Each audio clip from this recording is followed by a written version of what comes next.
ආයිබෝන් cricket වලට ආදරය කරන ඇලුම් කරන ඔයාලා හැමෝටම ලෝකයේ ධනවත්ම සහ ජනප්‍රියම 2020 ක්‍රිකට් ලීගයේ වෙච්ච IPL තරඟාවලියේ ආරම්භක පිතිකරුවෙක් විදියට ක්‍රීඩා කරන එක ලේසි පහසු දෙයක් නෙමෙයි.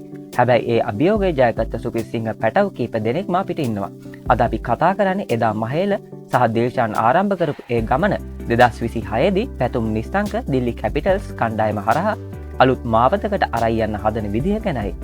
වීඩියෝ එක අවසාන වෙනකල් රැඳිලා ඉන්න. මොකද පැතුම් ගැන දිලි කළමනාකාරීත්වයෙන් ලැබුණු අලුත්ම ආරංචිය ඔයාලට අපි අන්තිමට කියනවා.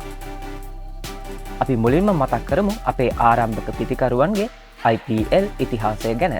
මහේල ජයවර්ධන කින්ස් 11 පංජාබ් සහ දිල්ලි ඩෙයාර්ඩෙවිල්ස් කණ්ඩායම් වෙනුවෙන් ඉනිම ආරම්භ කරමින් ඉතාමත් තාක්ෂණික ලකුණු රැස් කිරීමක් පෙන්නුම් කළා. ඒ වගේම තිලකරත්න දිල්ෂාන් විශේෂයෙන්ම RCB කණ්ඩායම වෙනුවෙන් ක්‍රිස් ගේල් සමග එකතු වෙලා කරපු ඒ ප්‍රහාරාත්මක ආරම්භය අපිට කවදාවත් අමතක වෙන්නේ නැහැ. ඉන් පස්සේ 2013 වසරේදී කුසල් ජනිත් පෙරේරා රාජස්ථාන් රොයල්ස් කණ්ඩායම වෙනුවෙන් ක්‍රීඩා කරමින් Tamanගේ වේගවත් පිතිකරණය ලෝකෙටම පෙන්නුවා. නමුත් කාලයක් යනකම් අපේ රටේ නිත්‍ය ආරම්භක පිතිකරුවෙකුට IPL දොරගුළු විවර වුණේ නැහැ. ඒක විවෘත වුණත් අඩුවෙන් තමයි වුණේ. ඒ අඩුව පුරවන්න දැන් සූදානම් වෙන්නේ ශ්‍රී ලංකාවේ ප්‍රබලම සහ විශ්වාසවන්තම පිතිකරුවා වෙන පැතුම් නිස්තංක. පැතුම් කියන්නේ දැන් ලෝකයේ ඉන්න හොඳම සීමිත පන්දුවාර පිතිකරුවන්ගේ කෙනෙක්.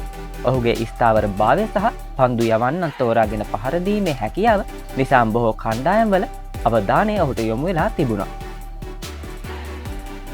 කළමනාකාරීත්වය පැතුම් නිස්තංක කෙරෙහි දැඩි විශ්වාසයක් තබා ඇති බවට තොරතුරු වාර්තා වෙනවා. ආරංචි විදිහට ඔවුන් සාකච්ඡා කරමින් පවතින්නේ පැතුම්ම ඔවුන්ගේ නිත්‍ය ආරම්භක පිතිකරුවා විදිහට යොදා ගන්නයි.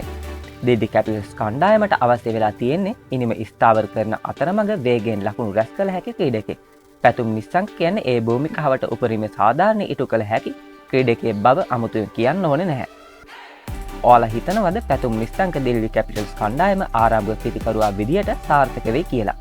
එහෙම නැත්නම් ඔහු වෙනත් කණ්ඩායමකට යනවා දකින්නද ඔයාලගේ කැමැත්ත? ඔයාලගේ අදහස පහලින් කමෙන්ට් කරන්න අමතක කරන්න එපා. ක්‍රිකට් ලෝකයේ මෙවැනි උණුසුම් සහ නිවැරදි ක්‍රිකට් දැනගන්න සුපුන් විත් ක්‍රිකට් YouTube channel එක දැන්ම subscribe කරලා bell icon all කරලා තියාගන්න. ඉතින් මම සුපුන් දේශප්‍රිය ගිහින් එන්නම්. නැවතත් මෙවැනිම වටිනා වීඩියෝ එකකින් හමුවෙමු. ඔයාලට ජයග්‍රාහී දවසක් වේවා.